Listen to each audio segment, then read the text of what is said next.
ಹೋರಾಟ? ಯಾತಕ್ಕಾಗಿ ಹೋರಾಟ? ಅಯ್ಯಯ್ಯೋ ಅಯ್ಯಯ್ಯೋ. ದಯಮಾಡಿ ಎಲ್ಲ ಹೋರಾಟಗಾರರು ಗಾಂಧಿ ಮಂದಿರಕ್ಕೆ ಬರಬೇಕು. ಎತ್ತಿ ಹೇಳಿ ನೋಡ, ಕೈ ಎತ್ತಿ ಒಂದ್ಸಾರಿ.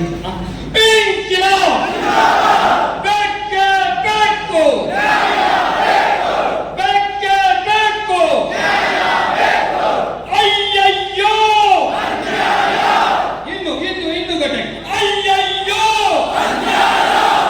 ಅಯ್ಯಯ್ಯೋ. ನಮ್ಮ ಭೂಮಿ, ನಮ್ಮ ಭೂಮಿ, ನಮ್ಮ ಬೆಳಕು, ನಮ್ಮ ನೀರು, ಎಲ್ಲಿಯ ತನಕ ಹೋರಾಟ? ಯಾತಕ್ಕಾಗಿ ಹೋರಾಟ? ಎಲ್ಲಿಯ ತನಕ ಹೋರಾಟ? ಯಾತಕ್ಕಾಗಿ ಹೋರಾಟ? ಅಯ್ಯಯ್ಯೋ ಅಯ್ಯಯ್ಯೋ. ಏಸೂರು ಕೊಟ್ಟರು. ಎಸ್, ಈಗ ನೀನು ಅಂಕೆ ಇಲ್ಲದ ಪ್ರಗತಿಯ ಪತ್ತು ತಂದೈತೆ. ಅಣುಬಾಂಬು ಯುಗವು, ಭಸ್ಮವು ಜಗವು, ಉಳಿಯುವುದೊಂದೇ ಕೊನೆಗೆ ಬೂದಿಯ ರಾಶಿ. ಬರ್ತದಣ್ಣ ಕಾಲ ಬರ್ತದಣ್ಣ, ಬರ್ತದಣ್ಣ ಕಾಲ ಬರ್ತದಣ್ಣ.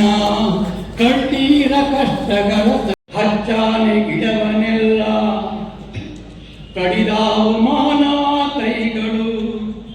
ಹಚ್ಚಾನ ಗಿಡಗಳೇ ಮಾನವ ಉಸಿರು. ಹಸಿರಿಲ್ಲವಾದರೆ ಉಸಿರಿಲ್ಲ ಲೋಕದಿ. ದನುಗಿ ಸಾಯುವರೆಲ್ಲ ನರಜನ್ಮವು.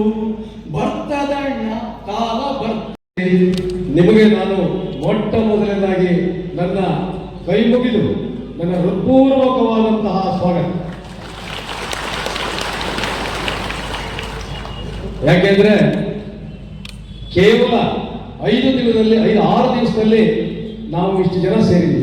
ಕೇವಲ 6 ದಿವಸದಲ್ಲಿ. ಇನ್ನು 10 ದಿವಸ ಟೈಮ್ ಕೊಟ್ಟಿದ್ರೆ ಬಹುತೇಕ ಸಾಗರದಲ್ಲಿ ಮತ್ತೊಂದು ಸಭೆ ಕಣ್ಣು ಮುಂದೆ ನೋಡ್ಬೇಕಿತ್ತು, ಅಷ್ಟು ಜನ ಸೇರಿಸ್ಬೋದಿತ್ತು. ಆದರೆ ನಮ್ಮ ಗುರಿ ಒಂದೇ ಇತ್ತು, ಕೇಂದ್ರ ಮತ್ತು ರಾಜ್ಯ ಸರ್ಕಾರಕ್ಕೆ ಮನವಿಯನ್ನು ಕೊಡಬೇಕು ತಕ್ಷಣವಾಗಿ ಅಂತ ಹೇಳಿ. ತಕ್ಷಣವಾಗಿ ಆ ಉದ್ದೇಶದಿಂದ ಕೇವಲ 21ನೇ ತಾರೀಕು ಸುಮಾರು 12:30ಯಿಂದ 2 ಗಂಟೆ ಒಳಗೆ ನನಗೆ ಒಂದು ಕಾಲ್ ಬರುತ್ತೆ, ಫೋನ್ ಕಾಲ್. ಆ ಫೋನ್ ಕಾಲಲ್ಲಿ ನಿಮ್ಮ ಬೇಸೂರನ್ನ ಅಣು ವಿದ್ಯುತ್ ಸ್ಥಾವರಕ್ಕೆ ಸರ್ಕಾರಗಳು ಗುರುತು ಮಾಡಿದೆ ಅಂತ ಹೇಳಿ ಬರುತ್ತೆ. ನನಗೆ ಏನು ಮಾತಾಡಬೇಕು, ಏನು ಬಿಡಬೇಕು ನನಗೆ ಏನು ಗೊತ್ತಾಗಲಿಲ್ಲ. ಸುಳ್ಳು ಹೇಳ್ತೀರಿ ನೀವು, ತಮಾಷೆ ಮಾಡ್ತೀರಿ ನೀವು ಅಂತೇಳಿ ನಾನು ಅವ್ರ ಹತ್ರ ವಾದ ಮಾಡಿದೆ. ಇಲ್ಲ ಸರ್, ನಾನು ನಿಜವಾಗ್ಲೂ ಹೇಳ್ತಾ ಇದ್ದೀನಿ, ವಿದ್ಯುತ್ ಅಣು ಸ್ಥಾವರ ಶಿವಮೊಗ್ಗ ಜಿಲ್ಲೆ ಒಳಗೆ ಬೇಸೂರು ಅನ್ನೋದನ್ನು ಆಯ್ಕೆ ಮಾಡಿದರೆ ನೀವು ಬೇಕಾದರೆ ಪತ್ರವನ್ನು ನೋಡಬಹುದು. ನಾನು ಅವ್ರ ಮಾತನ್ನು ನಂಬಲಿಲ್ಲ. ಕೊನೆಗೆ ಅಧಿಕಾರಿಗಳನ್ನ ಕೇಳಿದಾಗ ಸರಿಯಾದ ಮಾಹಿತಿ ನಮಗೆ ಸಿಗಲಿಲ್ಲ. ಕೊನೆಗೆ ಅಧಿಕಾರಿಗಳು ಸ್ನೇಹಿತರು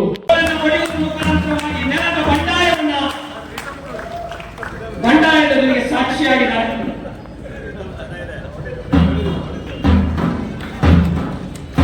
ಹಳೆಯ ನೆನಪುಗಳು, ಪ್ರಶ್ನೆ ಇಲ್ಲ.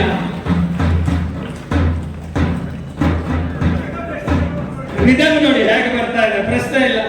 Thank you sir, thank you very much. ಗಣ್ಯರೇ, ಮಿತ್ರರೇ, ಈ ಹೋರಾಟ ಹೋಗಿ ಕೇಳಬೇಕು. ನಿಮ್ಮ ಹೋರಾಟದ ಕೂಗು ಡೆಲ್ಲಿಗೆ ತಲುಪುವವರೆಗೂ, ಡೆಲ್ಲಿಯಲ್ಲಿ ಇರುವ ಆಡಳಿತಗಾರರ ತಲೆಗೆ ಇದು ಹೋಗುವವರೆಗೂ ಕೂಡ ನಮ್ಮ ಧ್ವನಿ ಇತ್ತು ಅಂತ ಹೇಳಿ ದಯವಿಟ್ಟು ಯಾರು ತಿಳ್ಕೊಳ್ಬೇಡಿ. ಸದ್ಯ ನಿಮ್ಮ ನಮ್ಮ ಮುಖ್ಯಮಂತ್ರಿಯವರಿಗೆ ಮತ್ತೆ ಕಂದಾಯ ಮಂತ್ರಿಯವರಿಗೆ ನಿಮ್ಮ ಧ್ವನಿಯನ್ನ ಅವರಿಗೆ ಮುಟ್ಟಿಸಿದ್ದಾರೆ. ಅದಕ್ಕೆ ಅವರಿಗೆ ನಾನು ಕೃತಜ್ಞತೆಯನ್ನ ಈ ಸಂದರ್ಭದಲ್ಲಿ ಸಲ್ಲಿಸ್ತೇನೆ. ಡೆಲ್ಲಿಗೆ ನಿಮ್ಮ ಕೂಗನ್ನ ನಮ್ಮ ಮಾಜಿ ಸಚಿವರಾದ ಹಾಲಪ್ಪನವರು ತಲುಪಿಸ್ತಾರೆ ಅನ್ನುವ ವಿಶ್ವಾಸ.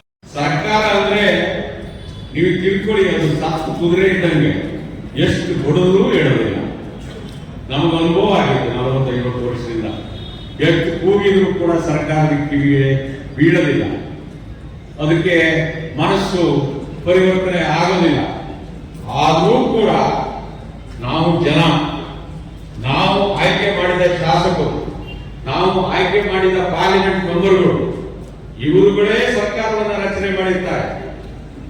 ಇವರುಗಳು ಜನಪರವಾಗಿ ಇರಬೇಕಾಗುತ್ತೆ. ಡೆಲ್ಲಿಯ ಜನರಿಗೆ ಅರ್ಥ ಆಗಬೇಕು, ಅರ್ಥ ಆಗುತ್ತೆ ಅಂತ ಹೇಳಿ ನಾನು ಭಾವಿಸಿದ್ದೇನೆ. ಇಲ್ಲಿ ಏನಾಗಿದೆ ಅಂದ್ರೆ, ನಾವೇ ಆಯ್ಕೆ ಮಾಡಿದ ಸರ್ಕಾರ ನಮ್ಮನ್ನೇ ಕತ್ತಲಲ್ಲಿ ಇಡ್ತಾರೆ. ಹಾಗಾದ್ರೆ ಅಲ್ಲಿ ಜನಪ್ರತಿನಿಧಿಗಳಿದ್ದಾರೆ, ಸಾಗರದಲ್ಲಿ ಒಬ್ಬರು ಶಾಸಕರಿದ್ದಾರೆ. ಹಾಗಾದ್ರೆ ಈ ಬೇಸೂರು ಗ್ರಾಮದಲ್ಲಿ ಒಂದು ಮಾಡೋ ಯೋಚನೆ ಇದೆ ಅನ್ನುವ ಒಂದು ವಿಚಾರವನ್ನ ಕನಿಷ್ಠ ನಮ್ಮ ಶಾಸಕರು, ನಮ್ಮ ಗ್ರಾಮ